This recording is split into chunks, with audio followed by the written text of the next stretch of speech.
Baik, kita mulai membahas tentang pengantar audit dan asuransi. Pengantar audit dan asuransi ini dibagi dalam beberapa bab, ada 4 bab, yaitu bab 1 tentang rangka institusional, bab 2 tentang tahap awal perikatan audit, bab 3 tentang pelaksanaan audit, dan bab terakhir tentang kesimpulan audit dan pelaporan. Kali ini kita akan membahas tentang bab 1 yaitu rangka institusional. Rangka institusional ini merupakan fondasi dasar dalam audit dan asuransi. Sebelum kita membahas materi lebih lanjut, ada beberapa disclaimer terkait dengan materi ini. Yang pertama, materi e-course ini dari bab 1 sampai dengan bab 4 itu disusun dengan merujuk pada buku terbitan Ikatan Akuntan Publik Indonesia dengan materi pengantar auditing dan asuransi, sebagaimana yang gambarnya ada di layar, yang diterbitkan oleh IAPI sebagai rujukan dalam persiapan ujian ICPA. Kemudian juga ada beberapa yang diperkaya juga oleh pengalaman saya sebagai selama ini, pengalaman praktis saya di dunia profesional. Berikutnya, e-course ini merupakan materi edukasi independen dan tidak mewakili pandangan resmi Ikatan Akuntan Publik Indonesia. Rangka institusional profesi akuntan publik. Audit itu bukan hanya merupakan kegiatan teknis memeriksa angka. Audit merupakan bagian dari sistem pelaporan dan pertanggungjawaban keuangan. Yang artinya, audit hadir untuk memastikan bahwa laporan keuangan yang ada itu disajikan sesuai dengan standar yang berlaku, profesional dan juga relevan.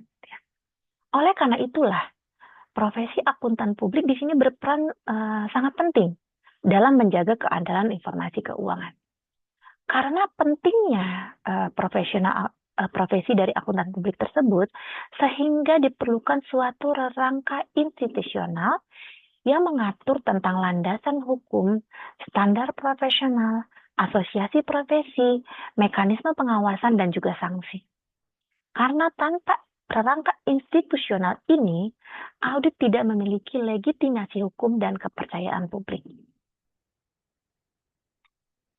Nah, tujuan pembelajaran bab 1 ini, yang pertama setelah mempelajari bab ini, peserta diharapkan mampu menjelaskan peran audit dan akuntan publik dalam sistem pelaporan keuangan, dapat menjelaskan konsep jasa asuransi, menjelaskan rangka hukum dan standar profesi audit, menjelaskan peran etika dan tanggung jawab sosial auditor, dan membedakan jenis perikatan dan implikasinya terhadap laporan audit.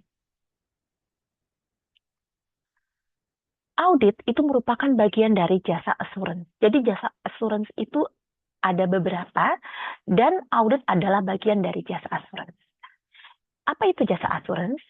Jasa asuransi adalah jasa profesional independen yang bertujuan meningkatkan tingkat keyakinan pengguna atas suatu informasi melalui proses evaluasi terhadap suatu objek tertentu berdasarkan kriteria yang sesuai. Karakter utamanya apa? Biasanya dilakukan oleh praktisi independen, kemudian memiliki objek yang dievaluasi kalau terkait dengan audit laporan keuangan, misalnya laporan keuangan, gitu ya. Kalau terkait dengan audit operasional, maka operasional perusahaan. Ada objek yang dievaluasi. Kemudian ada kriteria yang sesuai atau yang dijadikan acuan. Misalnya SAK, kaitannya dalam laporan keuangan.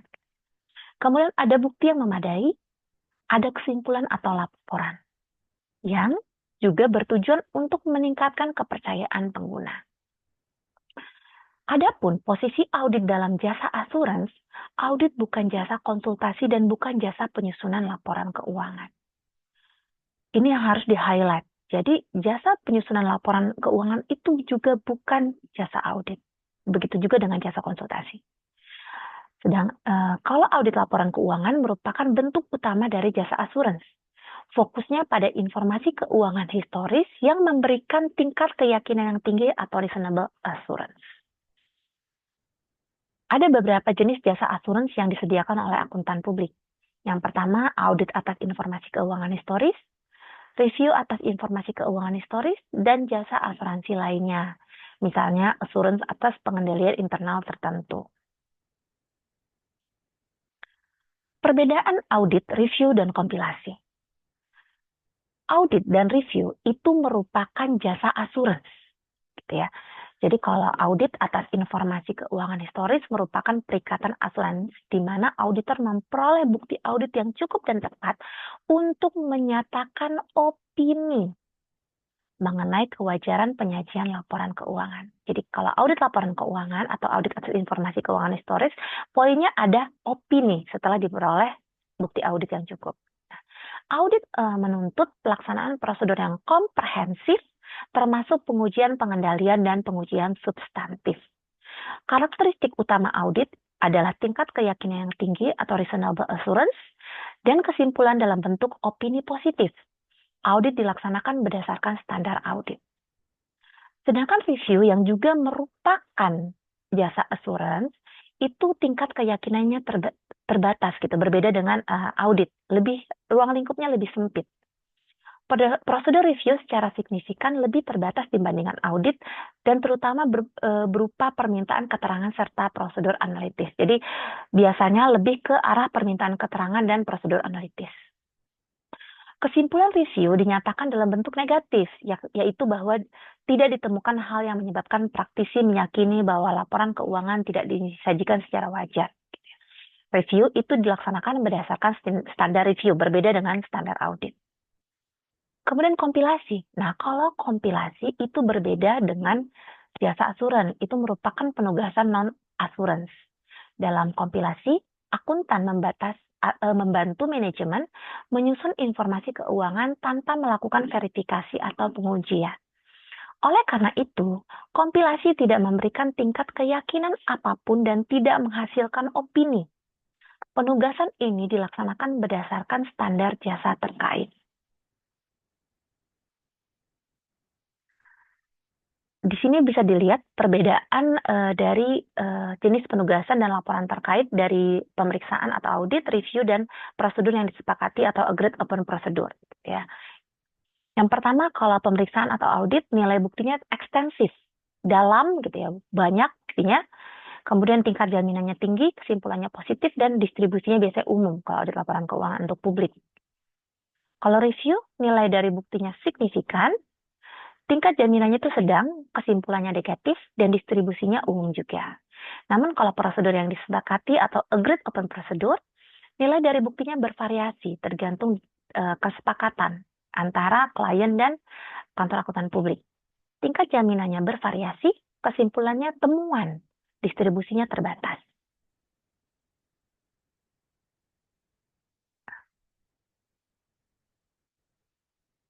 Landasan hukum profesi akuntan publik. Perlu digarisbawahi, audit itu bukan profesi bebas, tapi profesi yang diatur dan diawasi negara. Sangat ketat pengawasannya. Yang pertama, diawasi dari sisi profesi kepentingan publik. Karena audit berdampak langsung pada kepentingan masyarakat luas, sehingga praktek akuntan publik harus diatur oleh negara. Kemudian juga Undang-Undang Nomor 5 Tahun 2011 tentang akuntan publik mengatur perizinan akuntan publik dan KAP, ruang lingkup jasa, hak dan kewajiban, serta sanksi administratif. Kemudian Peraturan Pemerintah Nomor 84 Tahun 2012 tentang Komite Profesi Akuntan Publik mengatur pembentukan dan peran Komite Profesi Akuntan Publik dan mendukung pembinaan profesi. Kemudian PP Nomor 20 Tahun 2015 tentang Praktek Akuntan Publik mengatur pelaksanaan praktek akuntan publik, pembatasan jasa, dan bentuk kerjasama kantor akuntan publik.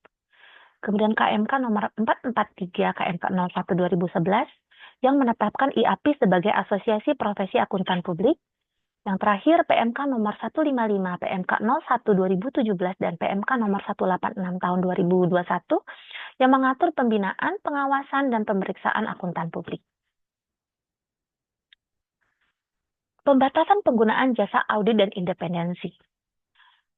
Karena tadi sudah kita bahas bahwa audit adalah profesi yang tidak bebas dan sangat dibatasi oleh negara, diawasi pelaksanaannya juga oleh negara, sehingga ada pembatasan penggunaan jasa audit dan independensi. Yang pertama, independensi merupakan prinsip utama audit. Auditor harus independen agar opininya dapat dipercaya oleh pengguna laporan keuangan.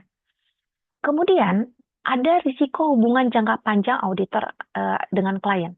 Ketika auditor dengan klien terlalu lama hubungannya, itu dapat menurunkan objektivitas dan skeptisme profesional. Oleh karena itu, oleh pemerintah diatur masa penugasannya. Untuk bank, emiten, dan perusahaan publik, masa penugasan audit maksimal 7 tahun kumulatif. Kemudian ada masa jeda, gitu ya, ada cooling off period, perikatannya 5 tahun, penelaahan mutunya 3 tahun, dan rekan audit lainnya 2 tahun. Kemudian untuk entitas non-publik, masa penugasan audit maksimal 5 tahun berturut-turut dengan masa jeda 2 tahun. Tujuannya apa? Menjaga independensi dan kepercayaan publik terhadap hasil audit.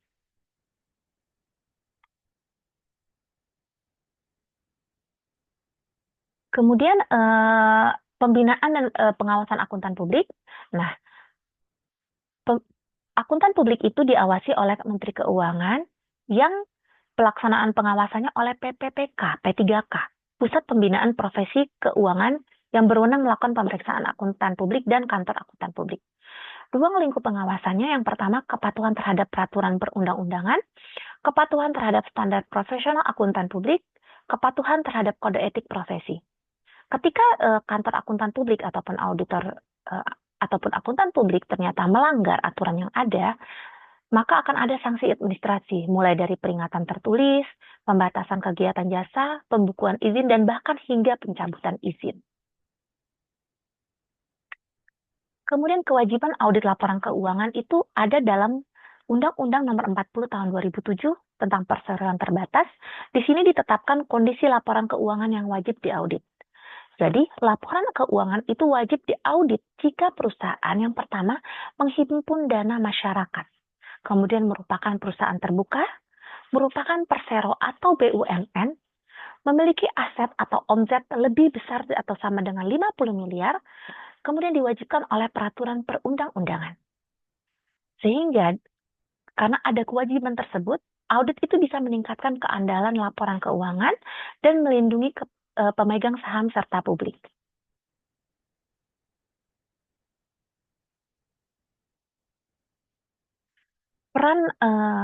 Ada peran Komite Audit dan peran OJK terkait dengan akuntan publik. Yang pertama, peran Komite Audit. Komite Audit berperan merekomendasikan penunjukan akuntan publik atau KAP, menilai independensi auditor, mengevaluasi ruang lingkup dan hasil audit, menjadi penghubung antara auditor eksternal dan Dewan Komisaris. Sedangkan otoritas jasa keuangan berperan dalam mengatur penggunaan jasa akuntan publik dan KAP di sektor jasa keuangan, menetapkan ketentuan rotasi auditor, dan mewajibkan pelaporan penggunaan jasa audit. Kemudian Institut Akuntan Publik Indonesia. IAPI atau Institut Akuntan Publik Indonesia merupakan asosiasi profesi akuntan publik satu-satunya di Indonesia. IAPI didirikan di tanggal 21 Mei 2007 yang dibentuk sebagai Asosiasi Profesi Akuntan Publik Indonesia yang berdiri secara independen.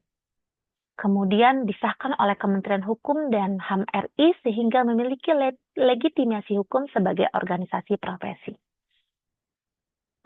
IAPI merupakan satu-satunya profesi Asosiasi Akuntan Publik Indonesia, ditetapkan melalui KMK nomor 443 KMK 01 2011 dan juga merupakan anggota dari IFAK gitu, Associate Member IFAK sejak November 2014, sehingga standar profesi daripada akuntan publik selalu dibuat selaras gitu ya dengan standar praktek internasional. Adapun keanggotaan dalam IAPI ada beberapa. Yang pertama, anggota luar biasa. Anggota luar biasa ini merupakan akuntan publik yang telah memiliki izin praktik sebagaimana dimaksud dalam Undang-Undang Nomor 5 Tahun 2011. Berikutnya anggota madya, pemegang sertifikat CPA yang belum memperoleh izin akuntan publik. Kemudian anggota muda, pemegang sertifikat ACPA yang masih menempuh ujian profesi, dan pemula atau peserta ujian profesi akuntan publik tingkat dasar. Nah, jadi kalau misalnya Bapak Ibu atau rekan-rekan lulus di ujian Associate CPA, maka akan bisa menjadi anggota muda. Kemudian ketika mengikuti ujian CPA, ujian lanjutan, CPA lanjutan, maka menjadi anggota Madya ketika lulus. Kemudian ketika lulus untuk berpraktek, ada ujian lagi untuk berpraktek baru menjadi anggota luar biasa. Standar profesional akuntan publik merupakan standar yang dikeluarkan oleh Ikatan Akuntan Publik Indonesia yang bertujuan untuk mengatur kegiatan yang dilakukan oleh akuntan publik. Ada banyak standar di dalam standar profesional akuntan publik, bukan hanya standar audit. Yang pertama, standar audit. Standar audit ada di dalam SPAP, itu digunakan untuk audit atas laporan keuangan historis, mengatur tujuan audit, tanggung jawab auditor, perencanaan, pelaksanaan, hingga pelaporan audit. Contohnya SA 200-800 termasuk SA 200-800 revisi 2021. Kemudian standar perikatan review atau SPR digunakan untuk review laporan keuangan. Nah, jadi tadi yang jasa asuransi dari review gitu ya. Nah, bekerjanya itu berdasarkan standar perikatan review.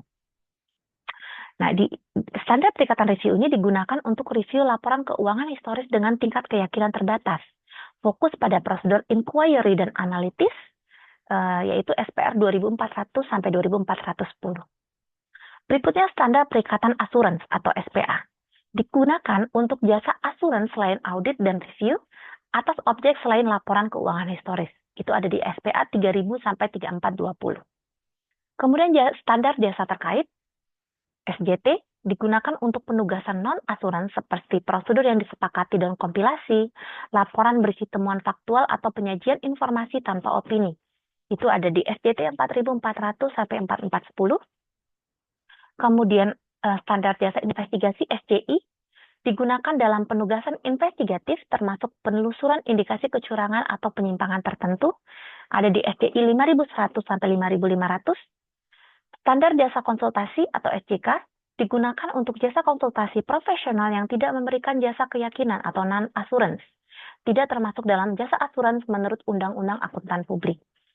Kemudian standar jasa lainnya atau SJL digunakan untuk jasa profesional tertentu, antara lain perikatan atau atas surat untuk pihak peminta tertentu, misalnya penjamin emisi. Berlaku efektif sesuai ketentuan IAP, misalnya efektif 1 Juli 2023. Kemudian standar jasa spesifik atau SJS digunakan untuk penugasan dengan karakteristik khusus yang tidak tercakup secara spesifik dalam standar lain. Kemudian kita lihat tanggung jawab auditor dan manajemen. Antara auditor dengan manajemen itu berbeda tanggung jawabnya. Yang pertama tanggung jawab auditor. Tanggung jawab auditor itu memperoleh keyakinan memadai atau reasonable assurance bahwa laporan keuangan bebas salah saji material baik yang disebabkan oleh kecurangan maupun kesalahan. Kemudian ada SA 200, menilai dan merespon risiko salah saji material termasuk risiko kecurangan. SA 240, itu adalah SA 240, kemudian juga memahami dan mempertimbangkan pengendalian internal entitas dalam rangka perencanaan audit, bukan untuk memberikan opini atas efektivitas pengendalian internal. Jadi pengendalian internal, pengujian pengendalian internal yang dilakukan oleh auditor itu adalah bagian dari audit ya, bukan untuk opini tersendiri atas efektivitas pengendalian internal. Kemudian menyatakan opini audit atas kewajaran penyajian laporan keuangan berdasarkan bukti audit yang diperoleh, tidak bertanggung jawab atas penyusunan atau kebenaran isi laporan keuangan. Sedangkan manajemen bertanggung jawab atas penyusunan dan penyajian laporan keuangan termasuk kebenaran dan kewajaran isinya sesuai dengan standar akuntansi yang berlaku. Kemudian juga bertanggung jawab merancang, menerapkan, dan memelihara sistem pengendalian internal yang memadai untuk mencegah dan mendeteksi salah saji material. Kemudian memberikan akses dan informasi yang lengkap, benar, dan relevan kepada auditor selama proses audit. Nah, tanggung jawab atas kebenaran dan kewajaran laporan keuangan sepenuhnya berada pada manajemen. Ya. Sehingga kalau auditor sudah memeriksa, ternyata di kemudian hari ternyata terdapat kecurangan akibat manajemen menyembunyikan informasi, maka menjadi tanggung jawab daripada manajemen. Auditor tidak menyusun, tidak mengelola, dan tidak menjamin absolut kebenaran laporan keuangan, melainkan memberikan opini independen berdasarkan pemeriksaan sesuai standar audit, gitu ya. Sehingga ketika pun misalnya di kemudian hari ditemukan sesuatu yang tidak terdeteksi oleh auditor, gitu ya, akibat keterbatasan prosedur, maka eh, itu merupakan bagian dari pemeriksaan sesuai dengan standar audit. Dan yang bertanggung jawab terhadap hal tersebut tetap menjadi tanggung jawab manajemen, karena manajemen bertanggung jawab penuh terhadap kebenaran dan kewajaran laporan keuangan. Kemudian tahapan dalam melakukan audit laporan keuangan, yang pertama penerimaan klien sebelum perencanaan, itu step pertama. Berikutnya step kedua, perencanaan dan perancangan pendekatan audit. Berikutnya pengujian bukti dan penyelesaian audit dan penerbitan laporan audit. Berikutnya adalah prinsip dasar etika profesi akuntan publik. Ini adalah mengatur bagaimana audit dilakukan. Jadi kalau standar itu kan mengatur tentang bagaimana audit dilakukan, gitu ya. Kalau etika, bagaimana auditor bersikap. Nah, ini adalah prinsip dasar etika profesi akuntan publik yang juga dikeluarkan oleh Ikatan Akuntan Publik Indonesia, bahwa auditor harus memiliki 5 hal ini. Yang pertama, integritas. Auditor harus jujur, tegas, dan tidak menyesatkan dalam memberikan jasa profesional. Berikutnya, objektivitas. Auditor tidak boleh membiarkan bias, benturan kepentingan, atau pengaruh pihak lain mempengaruhi pertimbangan profesionalnya. Salah satunya juga sudah diatur batasan daripada masa audit kan. Salah satu tujuannya adalah agar auditor tetap objektif, gitu ya. Kemudian kompetensi profesional dan kehati-hatian. Auditor wajib memiliki keahlian yang memadai dan melaksanakan pekerjaan sesuai standar profesional yang berlaku. Itulah kenapa auditor itu punya kewajiban untuk terus mengupdate keahliannya. Mereka harus mengikuti training-training, bahkan member daripada IAP itu harus memenuhi kewajiban SKC setiap tahunnya. Seperti saya wajib memenuhi kewajiban SKC. Saya harus mengikuti training ataupun menjadi narasumber minimal berapa dalam periode setahun. Kalau saya kurang dari itu, maka member saya bisa tidak berlaku lagi dan saya tidak bisa menyandang CPA di belakang nama saya, gitu ya. Berikutnya kerahasiaan. Auditor harus menjaga rahasia informasi klien dan tidak menggunakannya untuk kepentingan pribadi atau pihak lain. Dan perilaku profesional. Auditor wajib mematuhi hukum dan peraturan serta menjaga martabat dan reputasi profesi akuntan publik. Baik, kita sudah mengikuti penjelasan tentang bab 1. Jadi kalau kita bicara bab 1, kita bisa memahami bahwa audit itu bukan sekedar aktivitas teknis, gitu ya, melainkan bagian dari rangka institusional yang terstruktur dan secara profesional. Jadi keberadaan auditor akuntan publik itu bukan hanya legitimasi keahlian teknis, tapi juga ada landasan hukumnya, standar profesional, kode etik, ataupun mekanisme pengawasan yang mengikat profesi ini. Ya. Pemahaman terhadap rangka ini penting, gitu, sebelum kita nanti masuk bab selanjutnya tentang hal yang sifatnya lebih teknis. Baik, saya tutup dulu untuk bab 1. Selanjutnya kita akan mengikuti materi di bab 2. Terima kasih.